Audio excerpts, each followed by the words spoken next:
Fala, alunos, tudo bem com vocês? Professor Alain na área. E a aula de hoje a gente vai falar um pouquinho sobre população brasileira. Mas antes de começar a aula, roda a vinheta!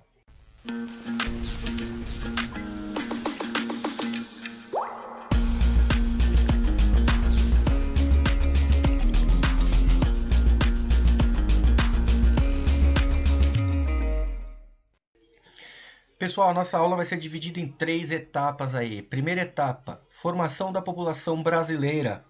Segunda etapa, urbanização do Brasil. E a terceira, a população brasileira está envelhecendo.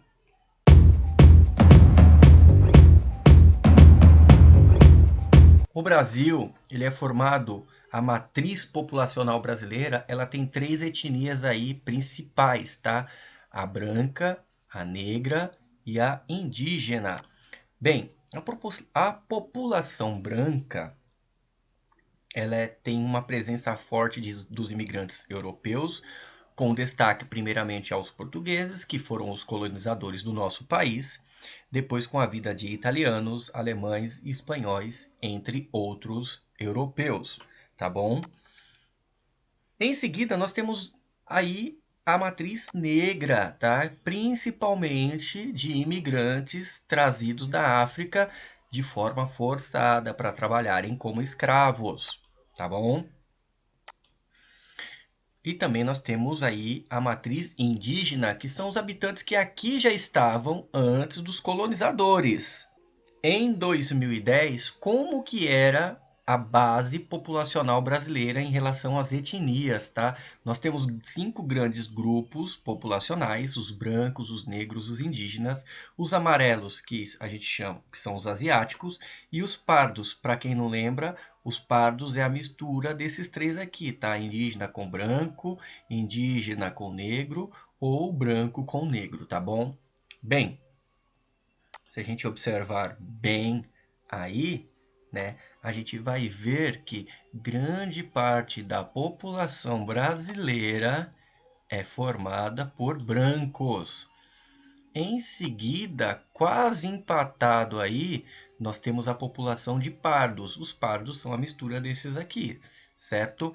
Nós temos pouca população considerada amarela, né, uma quantidade aí razoável de negros e uma quantidade pequenininha, pequenininha, pequenininha de indígenas. Os negros, eles têm uma maior concentração nas regiões Nordeste e nas regiões Sudeste. Os pardos, tá, é uma população composta pelo cruzamento étnico, como expliquei. Se a gente somar os pardos e os negros, eles têm uma maioria em relação à população dos brancos, tá? Então, os pardos eles estão espalhados por todo o território brasileiro. Já a população branca, que é a maioria da população, como mostrei no gráfico, eles têm uma maior concentração na região sul, na região sudeste e na região centro-oeste. E a população indígena, ela encontra-se especificamente com maior número na região norte, tá bom?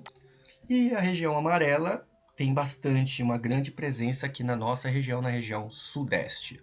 O Brasil, então, como vocês puderam notar, é um país que tem uma grande quantidade de povos. Nós recebemos muitas pessoas no nosso país, tá? Então, essa quantidade de pessoas que veio, essa variedade étnica, ela contribuiu para que a gente formasse um país diversificado culturalmente.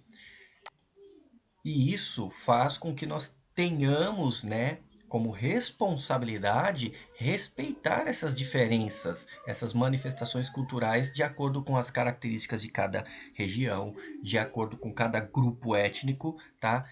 Inclusive como forma de combater o preconceito.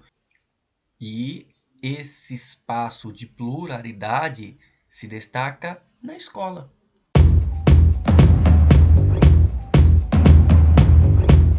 A gente tem primeiro aí duas etapas quando a gente fala de crescimento populacional.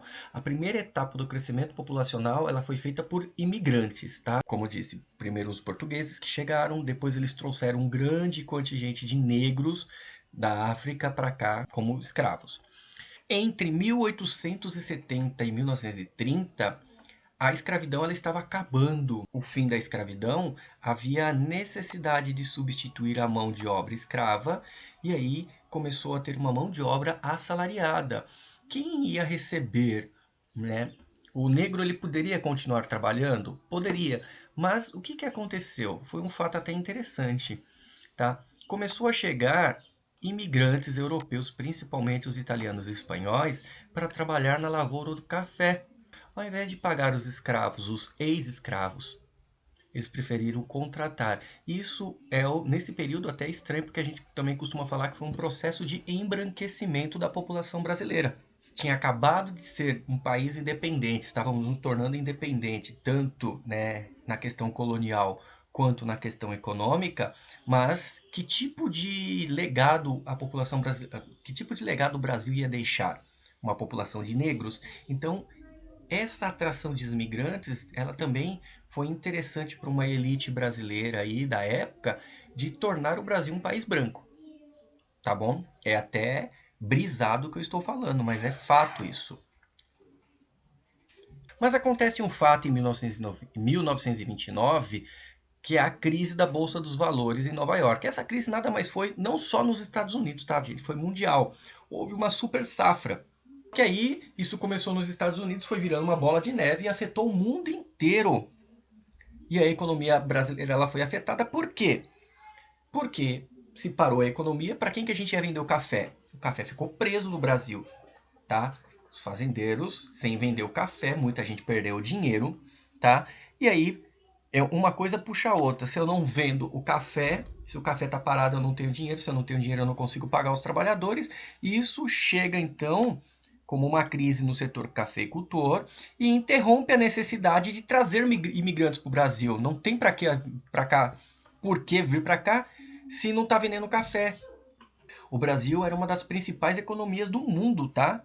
O café brasileiro gerava muito, mas muito dinheiro. Ele era considerado o ouro negro. Cessou a vinda de imigrantes para cá por conta da crise. Mas aí, o que que acontece?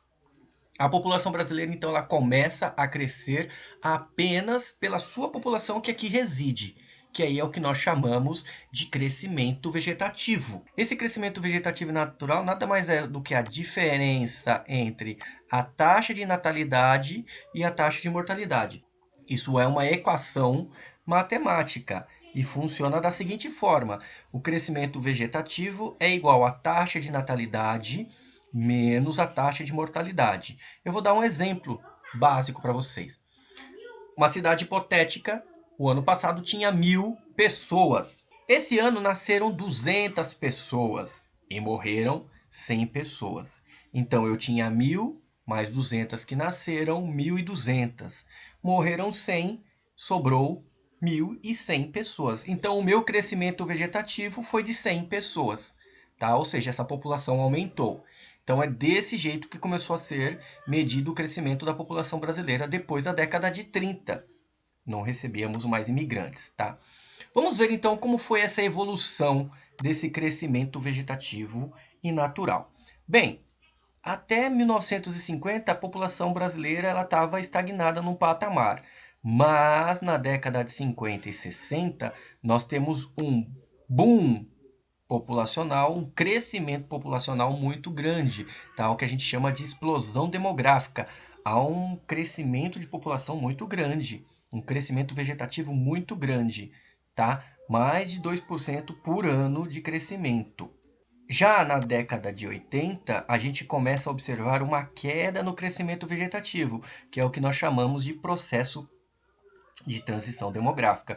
Então, olha só, até a década de 80 aqui, ó, nós temos um crescimento muito grande.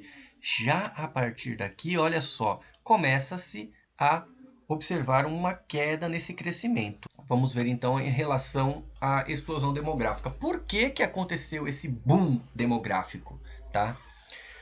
Bem, nas décadas de entre 50 e 70 houve esse boom demográfico, tá? O país ele quase dobra de população num curto espaço de tempo. Mais para frente eu vou mostrar para vocês, tá? Eu vou mostrar isso no slide para vocês. A gente dobra a população em um curto espaço de tempo, nesse espaço de tempo aqui, tá? tá? Mas por que que isso acontece, professor? Isso acontece porque há uma maior queda na taxa de mortalidade. Olha só aqui, ó. Tá vendo que aqui a gente mantém o mesmo padrão de nascimento, até aqui a gente mantinha o mesmo padrão de mortalidade. Então, nascia-se muito e morria-se muito. Então, as taxas eram equivalentes, equilibradas. Mas olha o que acontece aqui, ó. Pum! Despenca a taxa de mortalidade. Enquanto a minha taxa de mortalidade era de 3%, ela passa a ser quase de 0% aqui. Olha o meu crescimento. Era de 4%, continua em 4%, continua em 4% e só depois vai caindo, mas vai caindo devagar. Em relação à mortalidade, que pum, ó, despencou de uma vez. Ocorreu que nas décadas de 50 e 70, uma elevação do crescimento vegetativo. Depois a gente começa a observar, então, uma redução no ritmo do crescimento populacional. Na década de 80, a gente começa a observar uma redução. Aí sim é uma queda acentuada na taxa de natalidade em relação à mortalidade, tá? Ainda assim, a taxa de natalidade é maior. E aí, na década de 80, a gente fala, então, do crescimento, a redução do crescimento. Na década de 80, a gente começa a observar essa queda. Professor, mas por que que a taxa de natalidade caiu tanto assim? Bem, quais foram os fatores que contribuíram? Primeiro, foram as melhorias nas condições socioeconômicas da população. A população passou a viver melhor e passou a ganhar melhor depois da década de 50, tá? Mas como que isso se deu? A urbanização foi um fator primordial, tá? Por quê? Quando a gente fala de urbanização, tá? A gente está falando de qualidade, tá? É rua asfaltada, é calçada, algumas questões sanitárias, inclusive, tá? Melhoria higiênico. O que que acontece? Nessa urbanização a gente passa a ter redes de esgoto, redes de água tratada, tá? E uma medicina preventiva. O que que é essa medicina preventiva? Gente, até a década de 40, uma simples gripe matava. Não existia vacina para gripe, entendeu? Então, a medicina ela começa a se melhorar e isso contribui para que as pessoas comecem a viver mais. Sem contar na melhoria higiênico-sanitária, médica e hospitalar. Higiênico-sanitária é a questão de esgoto, água tratada, que antes não tinha, e médico hospitalar. Vocês podem até reclamar, tá? Mas hoje, apesar de demora, né, apesar de falta de médico, hoje em dia é muito mais fácil você passar no médico e se tratar de algum tipo de problema do que há quase 100 anos atrás. E a taxa de natalidade? Quais foram os fatores que contribuíram para cair a taxa de natalidade? Bem, primeiro, o uso de métodos contraceptivos, tá? Hoje em dia, engravida quem quer, ou se vacilar, tá? Mas antigamente não era muito divulgado esses métodos contraceptivos, camisinha, pílula do dia seguinte, injeção, né, para mulher aí, né, de anticoncepcional, não tinha. Tá? Era muito raro isso. Outro fator que contribuiu é a entrada da mulher no mercado de trabalho, tá? Por que que a mulher entra no mercado de trabalho? Vou até dar uma pulada aqui, tá? Um fator é crucial. O custo elevado na criação de filhos na área urbana. Até esse período de 1940 a 1950, a população brasileira é extremamente rural, mas viver nas cidades é caro. Então não dá mais para ser como as nossas bisavós eram, nossas vós, nossas bisas, que tinham 8, 9, 10 filhos. Hoje não dá. A mulher tem que sair para trabalhar e ainda tem que dar conta da casa quando volta, em alguns casos. Tá? Então, isso faz com que a mulher repense essa questão de ter filhos. Outro item que contribuiu também foi a questão da escolaridade. As pessoas passaram a estudar mais, passaram a ter um melhor conhecimento. E com isso, elas começam a se planejar. Há um planejamento familiar. A gente não vai gastar tanto mais agora. E a própria urbanização contribuiu também. Quantas pessoas tem no Brasil? Em 1872, nós tínhamos 9 milhões de brasileiros. Então, era uma população razoavelmente pequena, tá? Atualmente, a população brasileira cresce num ritmo menos acentuado, que a gente chama de transição demográfica. Porém, vale lembrar que o Brasil é o quinto maior país em questão de população, tá? Tem a quinta maior população do mundo. Nós perdemos apenas para a China, com atualmente 1,3 bilhões, a Índia com 1,2 bilhões de pessoas, tá? Aí temos os Estados Unidos e a Indonésia.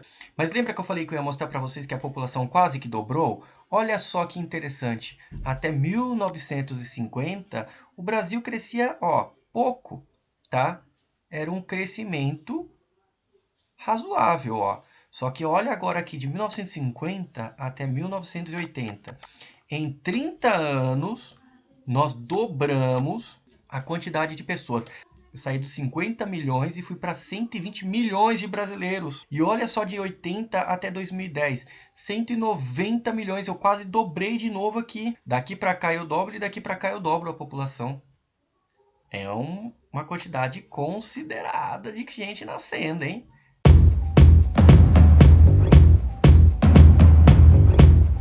O Brasil ele se torna um país urbano e industrial a partir da década de 60. Antes de 1960, a população brasileira era rural, morava no campo, olha só, até 1960.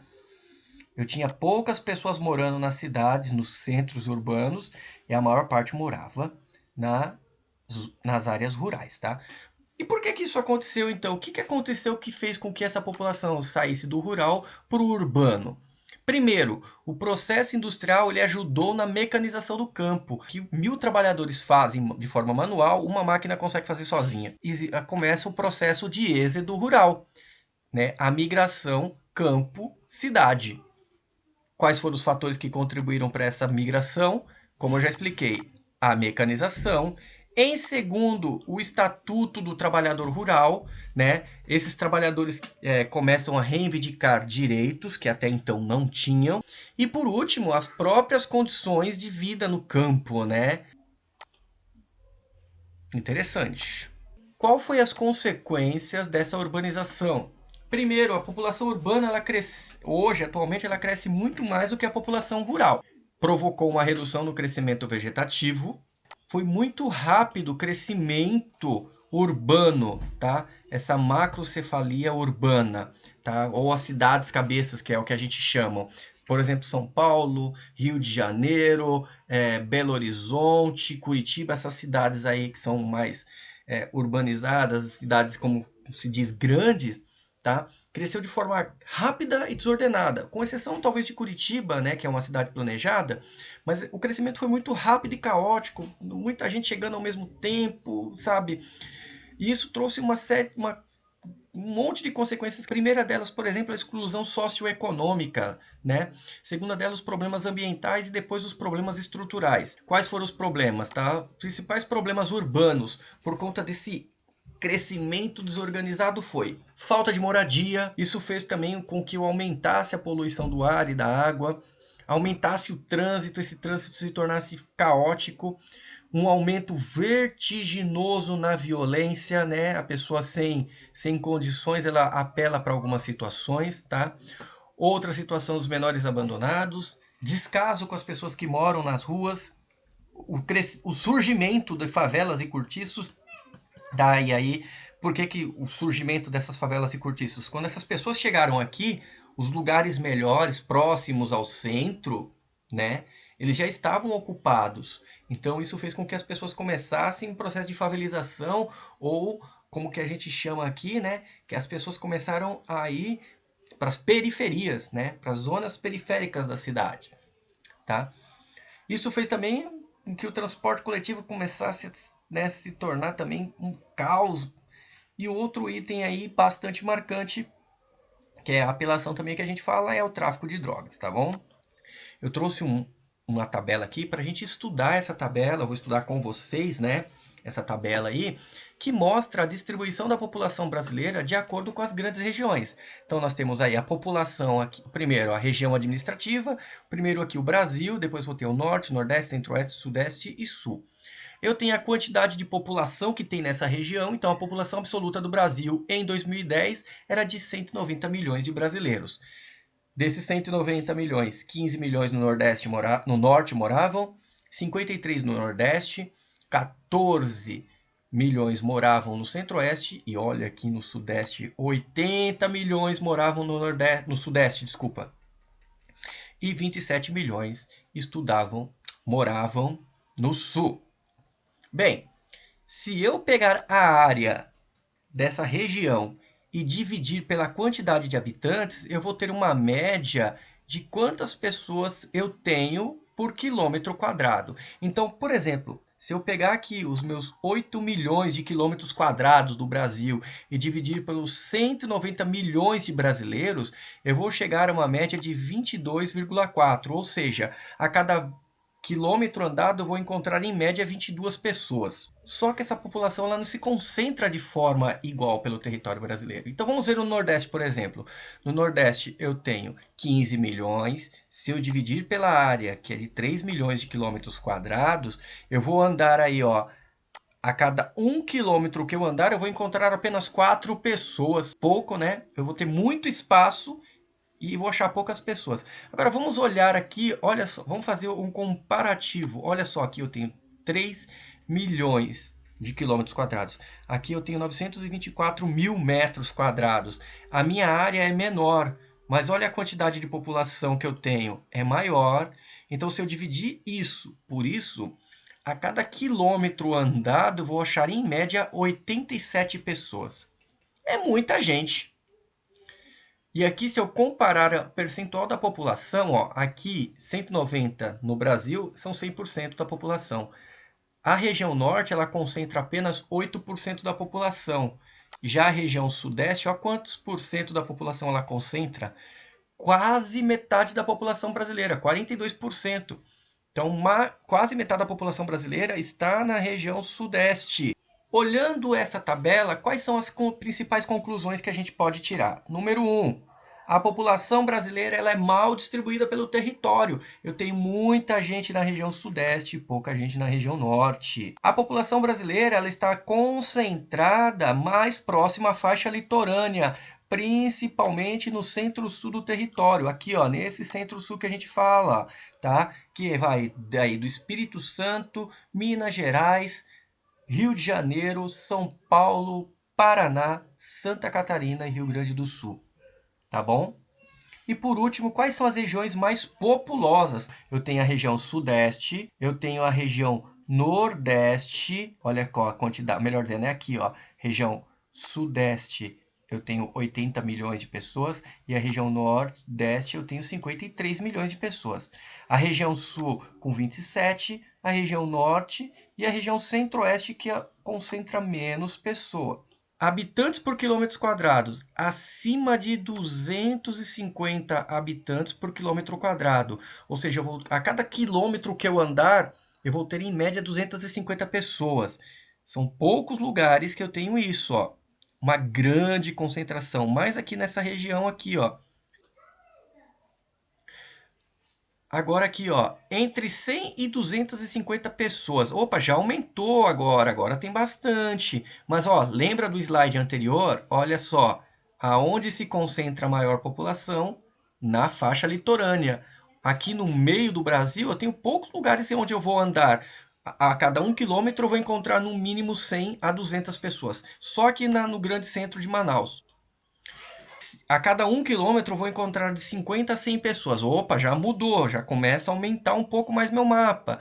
Mas, de novo, ó, no litoral é que muda isso, tá?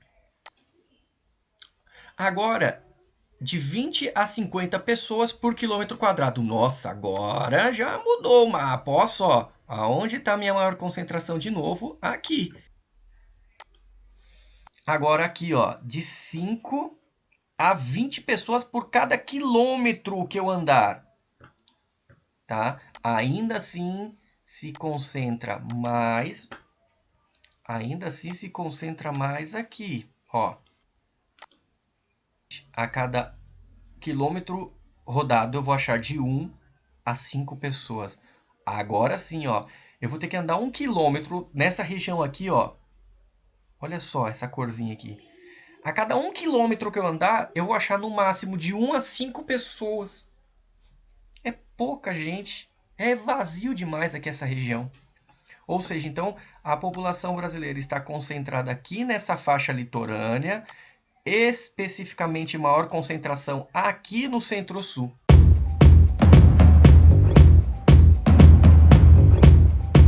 Eu já expliquei sobre pirâmide etária na aula anterior. Se você não assistiu, vou deixar aqui na descrição.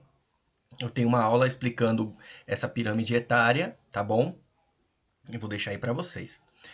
Agora a gente vai fazer um comparativo destes gráficos aqui. Eu vou olhar o meu gráfico em 1981, depois eu vou olhar o meu gráfico em 2000, depois vou olhar o meu gráfico em 2010 e vou fazer um comparativo deste com este e deste para este aqui, tá? Então vamos lá. E aí a gente começa olhando que ele tem um padrão, ó. Ele vem diminuindo com o tempo. Então a população, conforme vai envelhecendo, vai diminuindo, tá? Eu tenho, neste caso, uma população extremamente jovem, tá? Extremamente jovem. A maior base da minha população está aqui, ó, na população jovem. Mas vamos dar um olho, vamos no detalhe. Tanto a masculina como a feminina, em 1991, ela era uma população extremamente jovem, de crianças, que variava de 5 a 9 anos. A maior parte da minha população em 91 estava nessa faixa. Aqui eu tinha uma população jovem e aqui agora, o que que eu vou ter? Vamos lá. Olha só que interessante, a gente já observa que, apesar dele ser bem parecido com o de cima, eu já consigo observar que aqui embaixo mudou. Ó, aqui embaixo mudou. Enquanto em 1991, grande parte da população, né, eu tinha quase 6% da minha população brasileira na faixa de jovens, esse número caiu. E olha só que interessante, tanto a população masculina quanto a feminina ainda continua sendo jovem, mas ela já mudou a faixa aqui, ela está na fase dos 15 aos 19 anos. Mas olha o detalhe aqui, ó. Minha população adulta aumentou. Se eu comparar com essa daqui, já tem um aumento. Vamos para o próximo. Esse aqui sim mudou. Se esse aqui diminuiu, olha esse outro aqui então. Eu tenho 3% da minha população jovem. Enquanto aqui era quase 6, aqui só passou a ser 3. Diminuiu e muito. E olha o detalhe agora aqui, ó. Minha população não é mais jovem. Minha população é uma população adulta. Mas olha outro detalhe bonito que eu quero que vocês olhem aqui, ó. Eu tinha menos de 1% da população variando na casa dos 70 aos 84. Olha agora aqui, ó. Quase 1% da população já passa da fase idosa. Olha só que interessante. Então a gente pode concluir que o Brasil está passando por um processo de transição demográfica, saindo de um país jovem e indo para um país adulto. Só que a gente está diminuindo o número de nascimentos e aumentando o número de idosos. E o que que isso vai causar? De acordo com a minha pirâmide etária, tá? O Brasil, em 1980, ele tinha uma população extremamente jovem, mostrando um crescimento vegetativo, nascendo muita gente. Já em 2000, eu tenho mais adultos e começou a aumentar o número de idosos. Há uma redução no crescimento vegetativo. E isso faz com que a população brasileira entre num processo de envelhecimento. A população brasileira envelhece rapidamente em consequência da diminuição da taxa de natalidade. Então, a maior parte da população brasileira, sendo idoso, vai dar um problema para o governo, porque ela vai precisar aumentar os investimentos. Investimento em saúde, tá? Por quê? Vou ter que ter mais médicos na área geriátrica para cuidar desses idosos, tá? Vai ter que aumentar a quantidade de leitos hospitalares, porque muitos desses idosos talvez não tenham uma saúde boa, né? Talvez, tá bom? E eu vou ter um aumento também na Previdência Social, vou ter um aumento no valor pago nas aposentadorias. Por isso que neste momento nós estamos vendo o governo fazendo todo esse processo aí de mudar as leis trabalhistas, mudar a previdência privada, a previdência social, porque eles estão vendo que lá na frente eu vou ter muito idoso. No momento atual, a gente tem uma competição. Muitas das pessoas que estão se aposentando, elas costumam retornar ao mercado de trabalho por falta de mão de obra ou até mesmo competindo com estes jovens, tá bom? No momento é mais competição, porém futuramente vai faltar mão de obra. Pimpolhos e pimpolhas, chegamos a mais uma aula aí, tá? Obrigado por vocês estarem aguentado até agora, tá? Fiquem de olhos no grupo aí que eu vou passar para vocês algumas atividades no grupo. Se você está acompanhando pelo canal, muito obrigado por ter acompanhado até aqui a aula. Deixa um joinha se gostou da aula, por favor. Se inscreve no canal já para receber notificações de próximos vídeos, tá bom? Essa aula foi feita por mim, professor Alan. Eu fico por aqui. Tchau, fui!